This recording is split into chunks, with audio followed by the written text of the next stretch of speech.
Hello and welcome to Start the Beat with Sykes. My name is Sykes and this is my podcast. Before we get started, I just wanted to take a quick moment to thank everyone who checked out the last episode. If you're one of those people, I hope you enjoyed the conversation and thanks so much for coming back. But for everyone out there who's new to the show, welcome. Feel free to make yourselves at home. And as always, there's beer, soda, water, coffee in the fridge. Cheers to everyone out there on the internet. In terms of just like learning the songs and like writing and things like that, what was the background for Bakasura? Like how long was it from the time that you wrote your first song to the time you were on stage? Oh God. We wrote our first song in probably like June of 2019 and our first show was in August. And we actually wrote our first song. I'm the drummer and he does vocals. We didn't even meet each other before our first song was done. So we finished it without even like meeting each other. It was pretty awesome. Yeah. The opposite. It was terrible. So terrible that it's no longer on streaming platform. Yeah, we took it down. Yeah, we took that off. And the Billie Eilish cover we did. Oh, dude. That's off too. Yeah. It's a new chapter. That was a learning experience is what that was. So yeah. We just tucked it away. Well, I think that that's actually a really interesting like way to kind of like start digging into this conversation in the sense of like when you are a band and you're just figuring things out, there are the growing pains of being in a band. And, you know, sometimes I know people that have been in bands for 2 years and never played a show. But you guys were like 2 months, fuck it, let's go. Yeah, we head first. We just jumped right in. Like even when we formed the band, I just woke up one day, put all of them in a group chat and was like, let's do a thing and just figure it out. We just kind of winged it from there. Yeah. So I think that it's really important, maybe in some aspects, like I don't know where I stand on this, if I think it's better to take more time and then like, you know, debut yourselves to the world without needing to like take down songs off Spotify and things like that. But also most of the bands that I know that have been in a band for like 2 years but never played a show, they never play a show ever. It just never fucking happens. Like you kind of just have to be willing to go out, be bad for a little bit, do some stuff that's a little embarrassing, but that's the only way that you really grow into something that's good, right? Of course. You know, so with the music that you're doing now, because you are getting ready to release something or you have released something or a mixture of both, right? A little bit of both. Yeah.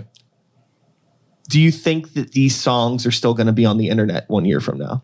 Yes. How are you feeling about them? For sure. Yeah. Yeah. Yep. 100%. Yeah. Feeling much better? For sure, yeah. Yeah. Yeah. So, you know, what do you think has been the biggest thing in terms of like that confidence, like knowing that like these songs are better or you're better as a unit? Like what is it that you've learned over the past since June 2019 as a band to give you that confidence? I mean, I feel like a lot of it's just like, I mean, it was him and me like in a room like writing, and then like I said, like I didn't meet him like in the process of writing that first song and stuff like that. And then whenever we did the cover, we like did meet each other finally and stuff like that while we were recording it and stuff. And then we wrote our EP that came out last December and stuff like that. And I feel like a lot of the main reason why we took those two songs down is that like, I mean, we all kind of like as a whole weren't like super proud of them and stuff like that, but it wasn't super like representative of what we write now and like what direction we're going for, because we know how to write together now and like kind of understand like each other's like strengths and stuff like that and like how to bounce off each other like a little bit better now. Yeah, that makes a lot of sense. I think that it's best to just, I mean, if you acknowledge that something was weird and you want to take it off the internet, I support it. There's shit that my bands, I won't say which one, but there's things that we have on the internet that I wish weren't there. But for whatever reason, they still exist because I feel as though the same way, it's like not a fair representation of like who we are as a band. But did you happen to find like maybe were there like any like friends or like fans that maybe like liked that stuff and were bummed that you took it down? Yeah. Actually, shortly after we did, one of my friends messaged me on Snapchat and he was like, hey, like what happened to this song? And I was like, the mix was terrible. Like that cover was, he was asking about the cover. Yeah. And I was like, dude, we didn't know what we were doing. We literally were using Pro Tools first, like the free version. And we were just like winging it, just no idea what we were doing, just changing volumes, pushing buttons. And he was like, oh, I loved it. I was like, I don't know what you're talking about, dude. Like Straight recorded too, no mix and mastering. yeah, nothing. like there was no mastering, nothing. It was just us pushing buttons. I remember back when, to date myself, whenever Lady Gaga released Bad Romance, me and my buddy did a cover of that. And it did really well. It was like my most viewed YouTube video ever, right? But I did take that down because even though like it did well, I felt like it was such a weird representation of who I was as an artist, whatever the fuck that bullshit means, right? Yeah. I took it down and people hit me up afterward. Where'd the cover go? I'm like, if you want it, I'll email it to you, but I don't want this shit on the internet anymore. That's pretty much all it is. Yeah. I mean, there's tons of things that like creators will make, and no matter how big the viewing becomes, if that person doesn't want it on the internet, they're going to take it down. Like they made it, it's theirs, you know? Yeah. So, I mean, whether you liked it or not, it's not your judgment to say, oh, you can't take that off the internet, you know, Mhm. no matter how good it may have been. So, I mean, I think that's pretty fair. Even like if you didn't want it there, fuck it, take it down. you know? Yeah. It's interesting. It makes me, you know, I can get real nostalgic about like, like I remember like burning demo CDs and handing them out to people, but I'm sure, you know, I'm also happy that there aren't like 500 people that have a burned CD with my shitty music on it, right? Did you guys do any like physical stuff of any of that stuff that was on the internet, or was it all just on the internet? We didn't do any physical stuff, but we did unfortunately do a music video.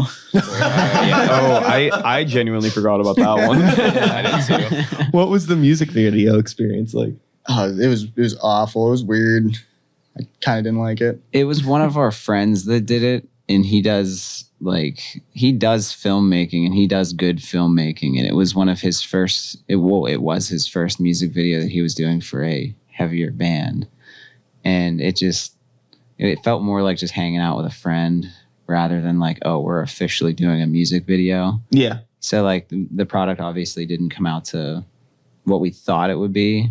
And I have no idea if it's still even out. It's on his channel. Yeah, on we- YouTube. Yeah, so I think it's still out if you want to check it out. Yeah, because he's But very don't. talented. It just didn't really. Yeah. I mean, And it's also one of the songs that we took down, so we also weren't Yeah. happy with the sound either. So I mean, if you want to check it out, it's Yeah, I think there's there's definitely some embarrassing video stuff that still exists online as a result of other people uploading it for me.